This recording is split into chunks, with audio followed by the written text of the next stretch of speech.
Napoli get back on track at Milan, but can either side really win Serie A? Nicky Bandini. The lights went out at San Siro on Sunday, plunging the stadium into darkness for a few moments before Milan's game at home to Napoli. All part of the show, switched off so they could be switched back on again, a visual metaphor for a curtain being raised. And why not? This was the last big event of the year at a venue that styles itself as football's answer to La Scala, the Milan Opera House. A Sunday night symphony featuring two of the best teams in Italy, aspiring candidates for a Serie A title. They promised us 90 minutes of captivating drama.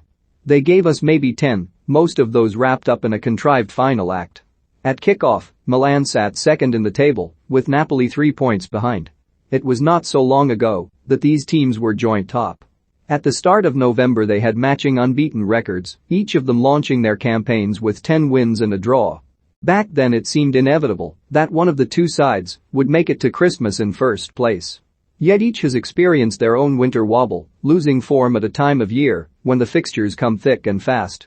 These are separate stories with their own internal dynamics, but injuries to important players are a common thread. Milan arrived for this game missing 3/4 of their first-choice defense, Theo Hernandez, Davide Calabria and Simon Kjaer, as well as attacking options Ante Rebic and Rafael Leo. Napoli were without their record signing, Victor Osimhen, and the captain, Lorenzo Insigne, as well as Kalidou Koulibaly, Fabian Ruiz and Mario Rui. Any team would suffer the loss of half of its outfield starters. Even so, the lack of fluidity in both teams' performances was striking. Napoli took the lead in the 5th minute, Eljif Elmas heading home from a corner. It was a well-worked move, Andrea Patagna drawing defenders' attention in front of the goalscorer and Piotr Zielinski pausing in the middle of his run-up before the delivery, reviewing the positions of the defense. It felt like an appropriate way for the game to begin. These teams have scored 11 times each from set pieces this season, a figure bettered only by Internazionale and Fiorentina.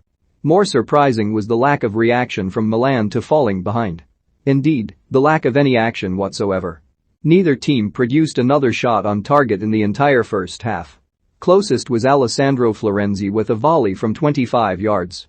Milan generated a brief spell of pressure after the interval, Zlatan Ibrahimovic and Junior Meshes demanding saves from David Ospina. But that was about it until Frank Kessie forced the ball into the net in the dying seconds of regular time. It was a well-taken finish, the midfielder showing composure at a moment when everyone around him seemed to have lost theirs, Napoli defenders throwing themselves in front of the ball and Milan players snatching at shots in a penalty box scramble. Yet it arrived from nowhere, a moment of fortune for a team who had struggled to generate sustained pressure on the Napoli goal. A flash at San Siro. Serie A Milanapoli at Napoli pic.twitter.com RJX4 Asiga celebrations did not last long. Referee Davide Massa was invited by the VAR booth to conduct a pitchside review. Olivier Giroud, who started the scramble by heading down a cross from the left, had then fallen while in an offside position. He did not touch the ball again, but it rebounded close to him at one point from the chest of a teammate.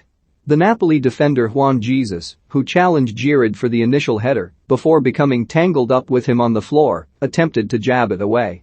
After reviewing the footage, Massa ruled that the striker was interfering with play.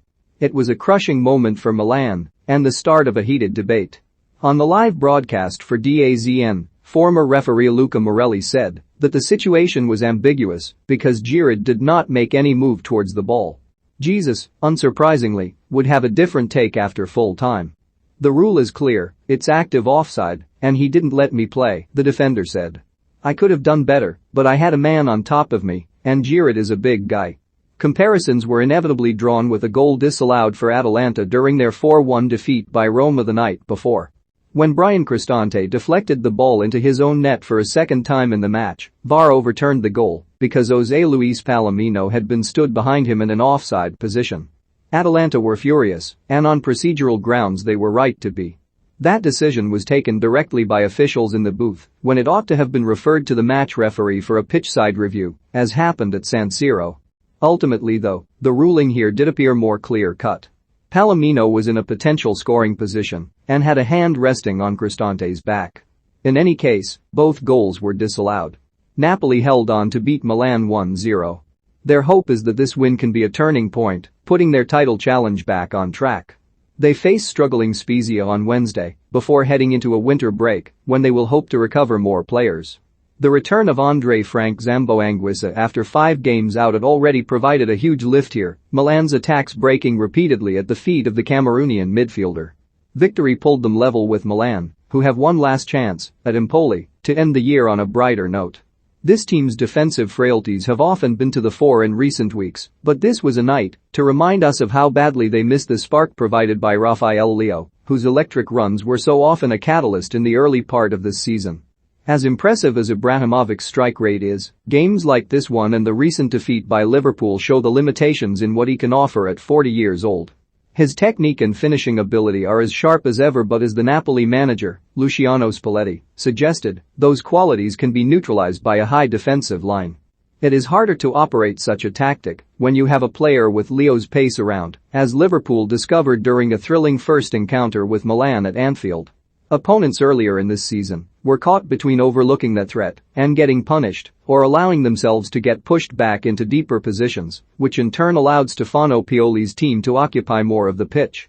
Salernitana 0-5 Internazionale, Lazio 3-1 Genoa, Cagliari 0-4 Udinese, Bologna 0-2 Juventus, Atalanta 1-4 Roma, Milan 0-1 Napoli, Torino 1-0 Verona, Sampdoria 1-1 Venezia, Spezia 1-1 Empoli, Fiorentina 2-2 Sassuolo. The Portuguese forward is expected back in January, though Milan and Napoli have fresh challenges waiting on the horizon with players from both teams expected to be called up for the Africa Cup of Nations. For now, they sit joint second. The curtain has not yet come down on either team's title ambitions, but this was not a night to convince anyone that they can keep up with an Inter side who were crowned as winter champions on Sunday and who end the year singing from the song sheet of their new manager, Simone Inzaghi, in ever more confident voice.